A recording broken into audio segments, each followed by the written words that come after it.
Hello friends. आज देखिए हम लोग आपके बारे में जो तैयारी कर रहे हैं उनके बारे में डिस्कस करेंगे। तो हमारे साथ गेस्ट हैं मिस्टर प्रवीण। ठीक है, ये 2001 के पास आउट है आईआईटी बीएचयू से और पिछले 20 सालों से उससे भी अधिक करीब फिजिक्स पढ़ा रहे हैं आईआईटी जेई और नीट के क्षेत्र में और लगातार बच्चों के बीच में काम कर रहे हैं। इन्होंने कई सक्सेसफुल कैंडिडेट्स दिए हैं आईआईटी जेई के अंदर और एक बहुत ही सक्सेसफुल कोचिंग इंस्टीट्यूट रन कर चुके हैं। ठीक है, और आज हम लोग कुछ बात करेंगे जो हम लोग के दिल में है कि ये सबके साथ शेयर होना चाहिए, तो उसी के लिए हम लोग यहाँ उपस्थित हुए हैं। ठीक है, विशाल का परिचय ये है कि विशाल मेरे जूनियर हैं आईआईटी बीएचयू के 1 साल। और इनका फिजिक्स और मैथ्स की जो हायर फिजिक्स और हायर मैथमेटिक्स है उसकी इनकी पढ़ाई काफ़ी अच्छी इन्होंने मन से की है। और सक्सेसफुली इन्होंने दिल्ली यूनिवर्सिटी के पास कोचिंग रन की है और आईआईटी जैम में अच्छी रैंक्स दी हैं, फर्स्ट रैंक्स दी हैं कई बार। और इनकी खूब सारी वीडियोस हैं यूट्यूब पे। तो कई बार इनके लेक्चर्स से जो फिजिक्स का जो न्यूमेरिकल हिस्सा है उसके अलावा जो फ़िलासफ़ी है उसकी वो सीखने में बड़ी मदद मिलती है। तो अब हम लोग मिलते हैं, साल में 1-2 बार मिलते हैं जब कहीं। तो हम लोग काफ़ी विचार करते हैं कि हम लोग यार कोचिंग तब चलाते थे तो जो बच्चों की के स्वभाव में परिवर्तन था, अभी जो है कितना परिवर्तन हुआ है बच्चों के स्वभाव में। जो लोग कोच करते हैं उनके अप्रोच में क्या परिवर्तन हुआ है। तो ये बच्चों की साइड से और जो बाज़ार तैयार हुआ है बच्चों को सिखाने के लिए और कोचिंग कराने के लिए या उनके सपने को कैश कराने के लिए, उस बाज़ार के बारे में भी हम लोग बात करेंगे।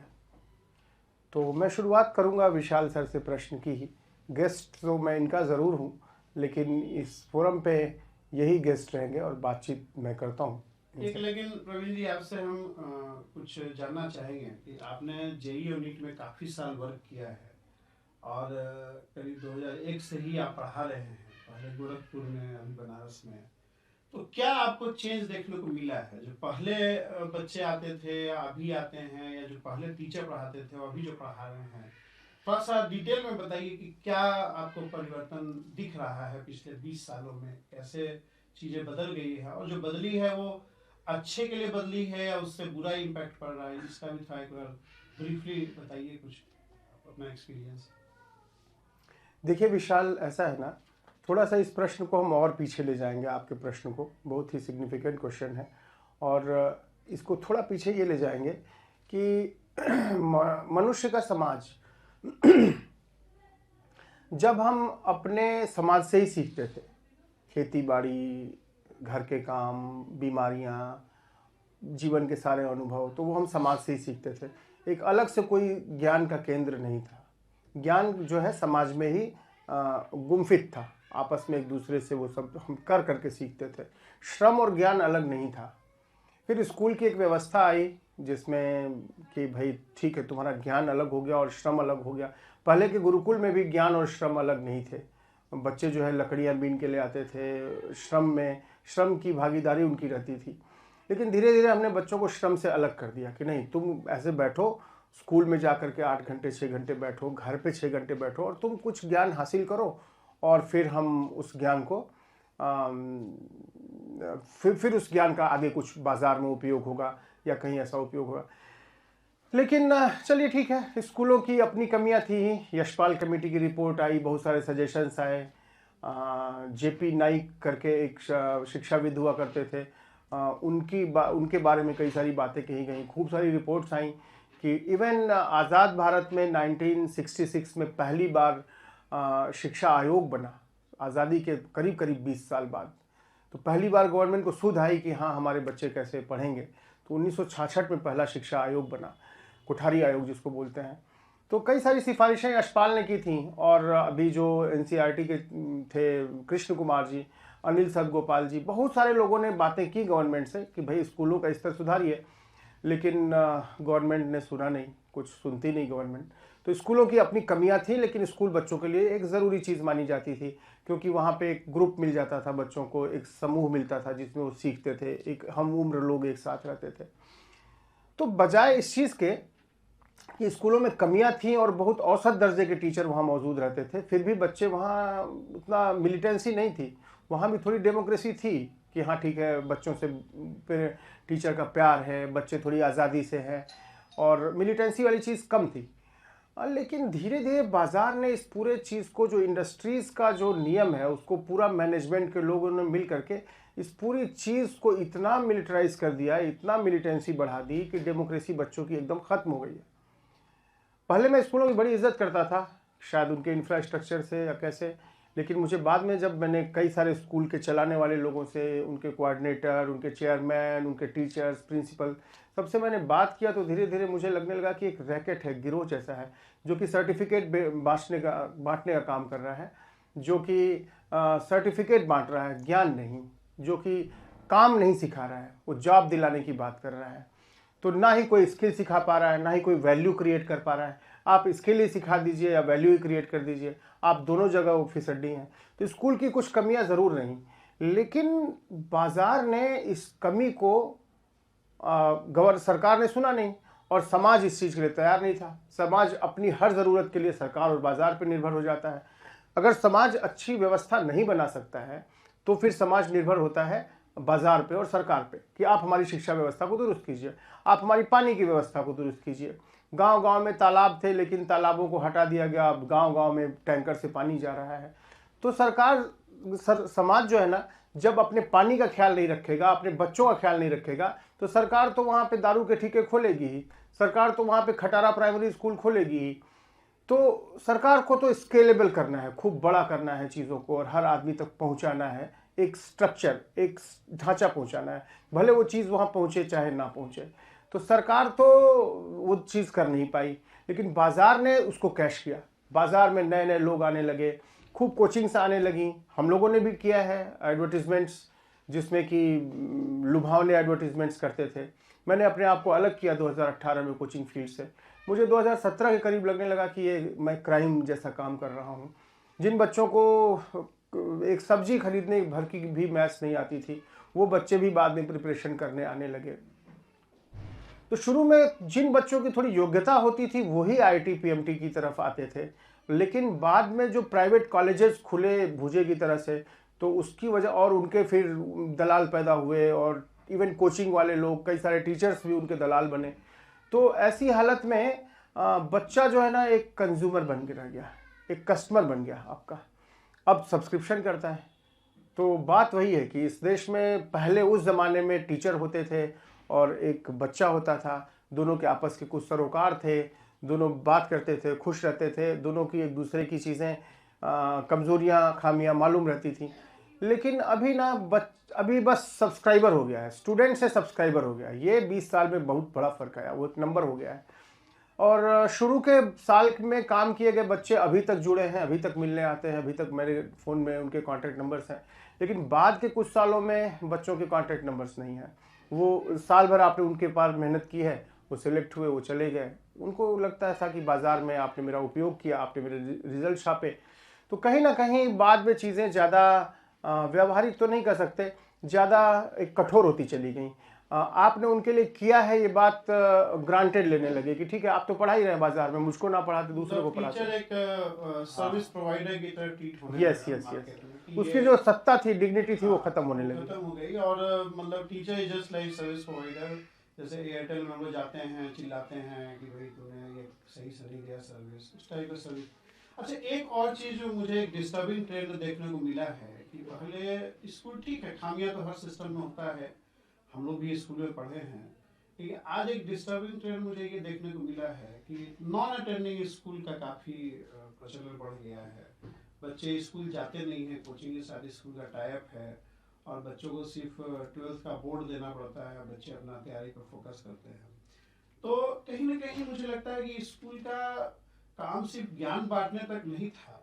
स्कूल काफ़ी सारी चीज़ें सिखाता है, जैसे आप देखें कि टीम वर्क कैसे हो। अब लैब ही हम लोग करते हैं, तो लैब में एक इक्विपमेंट है, उस पर 4 बच्चों को अपना ऑब्जर्वेशन लेना होता है, उस पर काम करना होता है, बच्चे आपस में कोऑर्डिनेट करते हैं। तो उस दौरान हम लोग साथ में काम करना सीखते हैं, कैसे एक चीज़ को हम लोग 4 मिलकर शेयर कर रहे हैं, उसका उपयोग कर रहे हैं, एक तो टीम वर्क ये हो गई, ठीक है, बच्चे कैसे एक साथ में मिलके लंच टाइम स्पेंड करते हैं, गेम्स में एक दूसरे के साथ खेलते हैं, कोऑर्डिनेट बिल्कुल, करते हैं, झगड़ा करते हैं आपस में, झगड़ा करते हैं, ठीक है, दोस्ती करते हैं, गुट दोस्ती करते बनाते हैं, हैं। हाँ। तो वो चीज़ अभी के बच्चों को वो एक्सपीरियंस नहीं मिल रहा है। अब उसमें क्या है कि बच्चा अगर आईआईटी जेईई नीट क्वालिफाई भी कर जाता है, एक तो पहले बहुत कम प्रोपोर्शन है कि बच्चा उसमें, क्योंकि सीट ही बहुत कम है और स्टूडेंट्स बहुत ही ज़्यादा हैं, तो बहुत स्मॉल परसेंटेज स्टूडेंट जो है वो क्वालिफाई करेंगे और उनका लाइफ बेहतर बनेगा। उस पर भी एक चर्चा करने का जरूरत है कि कितना बेहतर बनता है क्वालिफाई करने के बाद। तो आज का आईआईटी का क्या सिस्टम, उसका हम एक अलग से हम लोग डिस्कशन करेंगे। लेकिन जो एक बहुत बड़ा सेगमेंट है जो नहीं क्वालिफाई करता है और जो इस स्टिग्मा के साथ बाहर निकलता है, और स्टिग्मा है नहीं लेकिन सोसाइटी बना देती है कि तुम फेल कर गए हो, उनको तो वो सारा स्किल्स भी नहीं वो सीख पाए, टीम वर्क और वो सब। और इवन जो बच्चे क्वालिफाई भी कर जाते हैं वो स्किल उनके अंदर नहीं होता, तो कहीं ना कहीं आगे जाकर वो फेलियर ही हो जाते हैं। क्योंकि आप कोई भी काम करेंगे, चाहे आप कहीं जॉब करें या कोई अपना संस्थान खोलें या कोई अपना कंपनी स्टेब्लिश करें, हर जगह वो सारे स्किल्स जो कि हम लोग स्कूल में सीखते हैं उसका जरूरत पड़ता है। अपार्ट फ्रॉम कि आप इंजीनियर डॉक्टर हैं, उसके अलावा ये स्किल्स काफ़ी मायने रखता है। मैंने कई लोगों को देखा है जो काफ़ी ब्रिलियंट रहे हैं, काफ़ी अच्छा क्वालिफाई किए हैं, लेकिन उनके अंदर वो साथ में काम करने का एटीट्यूड डेवलप नहीं हुआ, वो आज के लिए बहुत बड़े फेलियर है, ठीक है।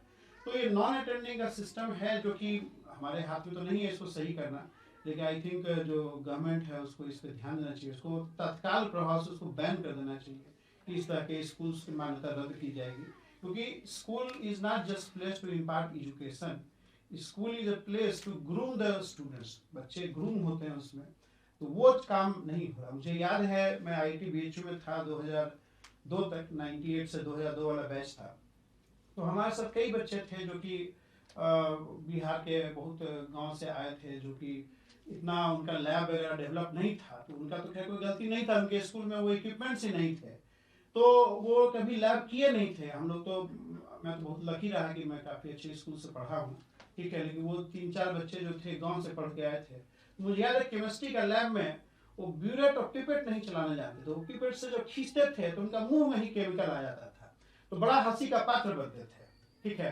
बट उनका कोई गलती नहीं था, उनको वो उतना लकी नहीं थे कि उतना अच्छा स्कूल में पढ़े, वो ब्यूरेट पेपर जानते ही नहीं थे, ठीक है। लेकिन आज के बच्चे तो मतलब प्लान वे में उनको इस चीज़ से अलग कर दिया गया, उनके पास पैसा सब कुछ है लेकिन वो फिर भी वो लैब वगैरह कभी करते नहीं है।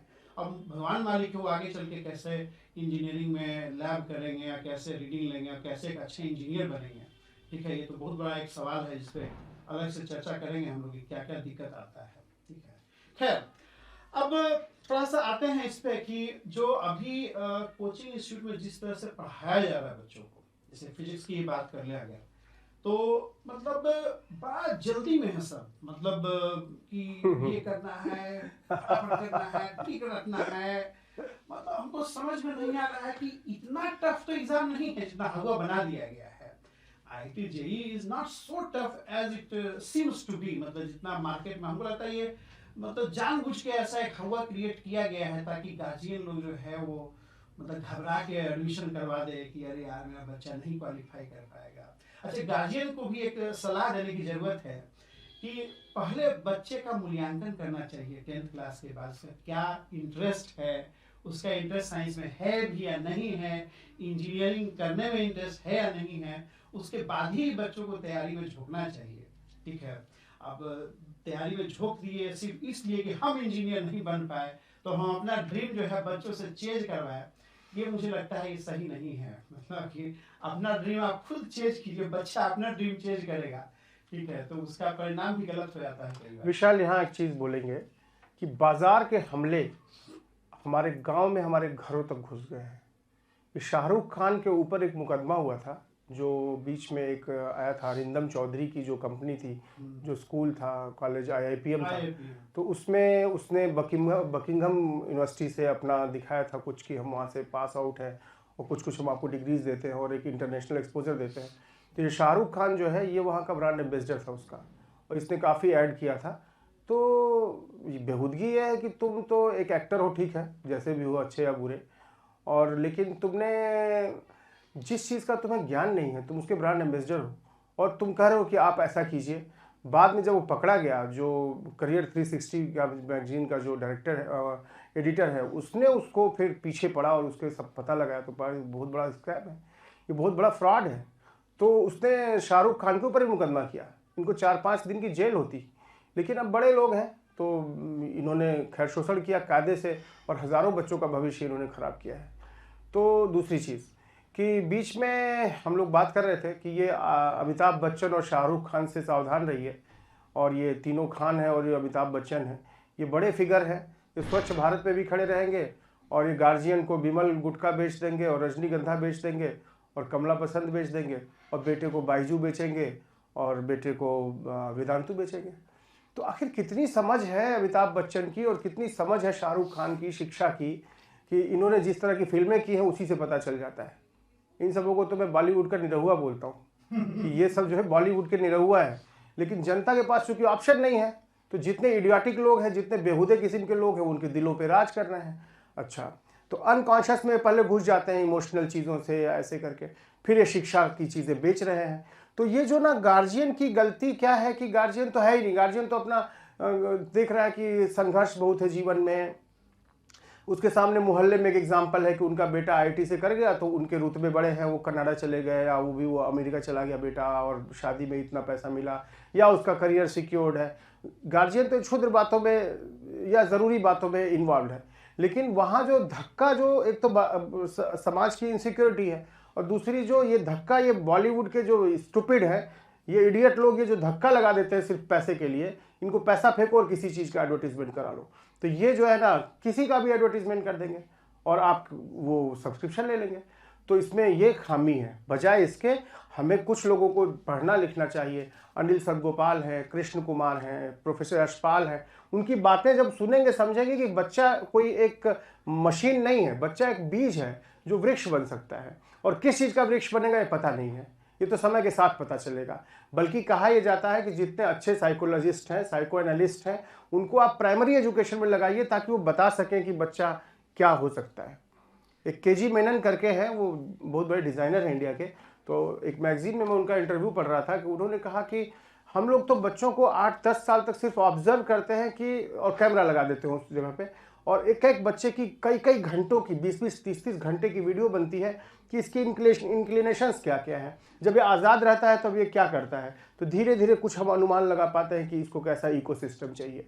तो पढ़ाई तो सिर्फ एक इकोसिस्टम बनाने की है जिसमें बच्चा आज़ादी से जी सके, आज़ादी से पढ़ सके, सीख सके, लेकिन स्कूलों के ढांचे को बजाय सुधारने के पहले हमने उसको प्राइवेटाइज किया और धीरे धीरे उसको अनस्कूलिंग की तरफ लेके चले गए, और अनस्कूलिंग से जब लेकर के एक बार बाजार के हाथ में आ गया तो सब खुल गए, बायजू खुल गया, वेदांतु खुल गया, अनअकैडमी खुल गया, फिजिक्स वाला खुल गया। इनके पीछे, ये तो सिर्फ चेहरे हैं, ये सब इनके पीछे बहुत बड़े पूंजीपति बैठे हैं जो इनको लॉन्च करके आपके उस सपने को बेचेंगे, आपको सपना दिखाएंगे, फिर आपकी जेब में हाथ डालेंगे। जब आप सपना देख रहे होते हैं तो आपके जेब में वो हाथ डाल रहे होते हैं। और इसमें बजाज फिनसर्व भी आ गई है, उसमें आप तुरंत फीस नहीं दे पा रहे हैं तो बजाज फिनसर्व से आप जो है पैसा ले लीजिए, वो पैसा कर लेगा। बजाज फिनसर्व क्या कर रहा है कोचिंग इंस्टीट्यूट में, इसका थोड़ा सा एक बार इसका राज ये मुझे सुबह बात कर रहा था इनसे, तो ये मुझे पता नहीं था कि इस तरह का फाइनेंस की कंपनी भी जो है कोचिंग इंस्टीट्यूट में आ गया है, तो ये मुझे नया जानकारी मिला।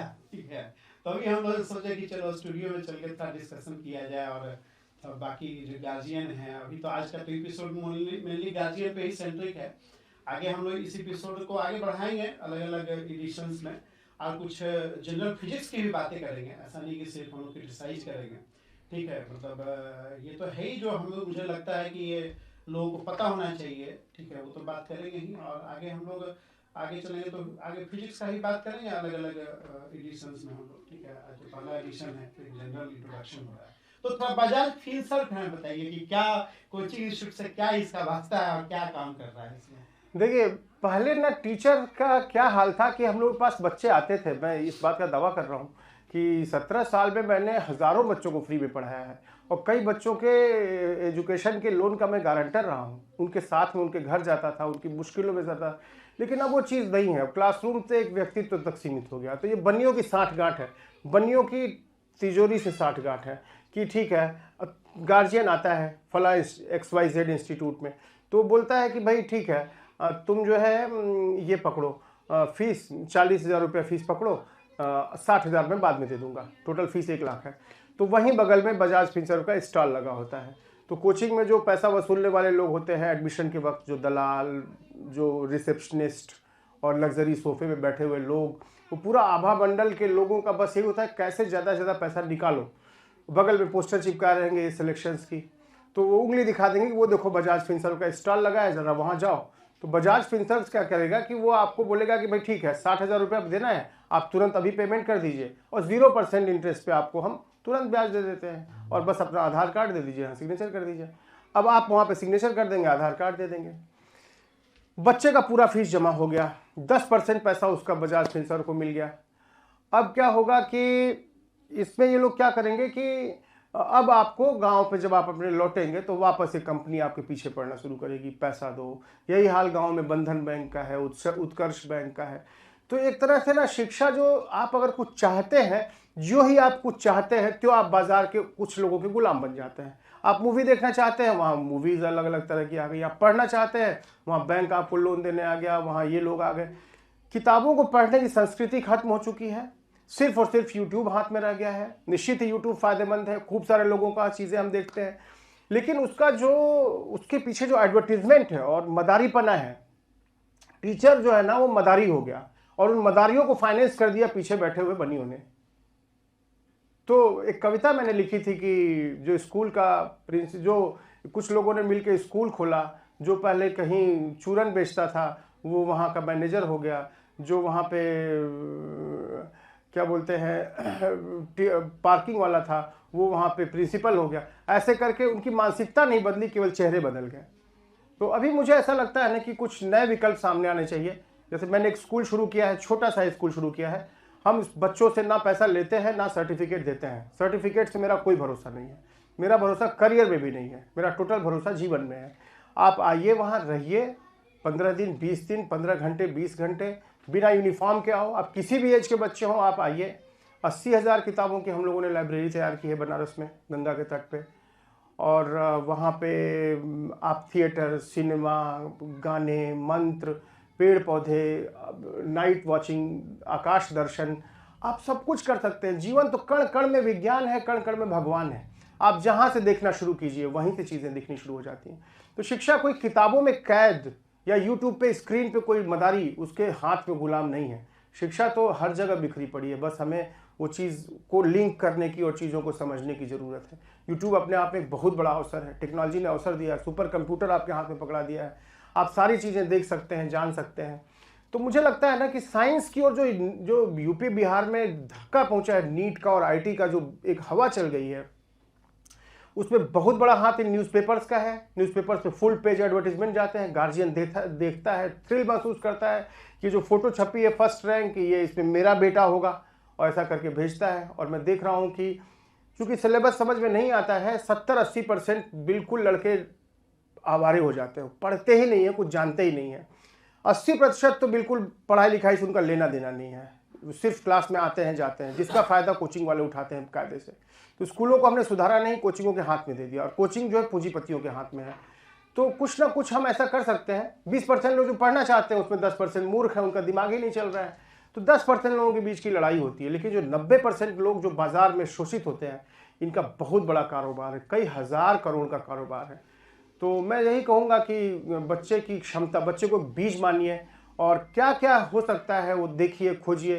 काश इतना आसान होता कि हम कहीं फीस दे दी और हमारा बच्चा एक सफल इंसान बन गया। सफल तो नहीं, सुफल कहिए, एक सुंदर, शांत और एक समझदार, अच्छे निर्णय लेने वाला एक इंसान बन गया।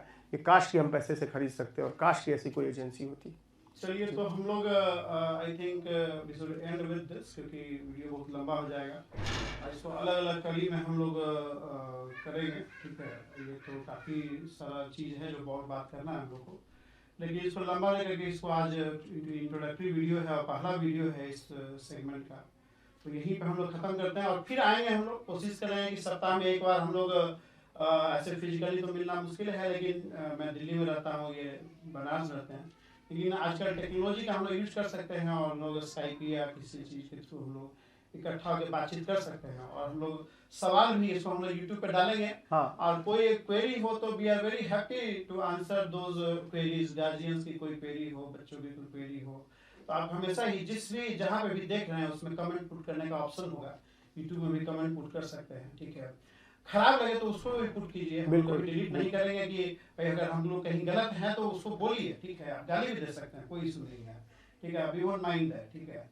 तो कई लोग जो कोचिंग संस्थान में हैं वो शायद कुछ कमेंट पुट करेंगे, वी वोंट डिलीट, ठीक है। क्योंकि ये कोई ऐसा कुछ है नहीं, ठीक है। जो है उसको पॉजिटिवली लेते हैं हम लोग, ठीक है। और नेक्स्ट फिर हम लोग मिलेंगे अगले एडिशन में, और हम लोग लाइव करेंगे उसको। हाँ, लाइव करेंगे, हाँ, कोशिश हम लोग डेट अनाउंस कर देंगे। डेट अनाउंस कर देंगे, ठीक है। तो ठीक है प्रवीण सर, है ना, ठीक है। एक मुहिम है बच्चों को सच का बारे में बताना, गार्जियंस को इनलाइटन करना, ठीक है।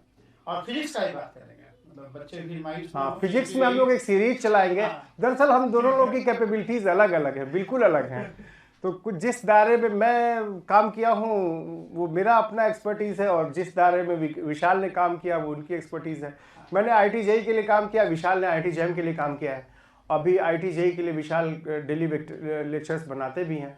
लेकिन विशाल का जो कंसेप्ट है ना, टाइम का, डिस्टेंस का, एनर्जी का, एंट्रोपी का, इन चीज़ों के कैसे हमारा नज़रिया बनता है और कैसे विज्ञान बनता है, उतना सुंदर है कि उतना अच्छा मुझे कहीं दिखता नहीं है। तो ये चीज़ अच्छी बात है। हम लोग अगले बार से एक विषय पे हम लोग डिटेल में मैं इनसे बात करूंगा। इनसे बुलवाना बहुत ज़रूरी है कि दिखने में जो है शांत लग रहे हैं, लेकिन इनके अंदर बहुत सारा ज्ञान छुपा पड़ा है, जिसको हम लोग एक घंटे का सीरीज लेंगे। 1 घंटे टाइम पे बात करेंगे, 1 घंटे डिस्टेंस पे बात करेंगे, 1 घंटे एंट्रोपी पे बात करेंगे, फ्लूइड का, वेव का, SHF का, सिर्फ बात, कोई न्यूमेरिकल नहीं होगा, एक भी न्यूमेरिकल नहीं होगा। उस बात से ही शायद बहुत कुछ समझ में आएगी।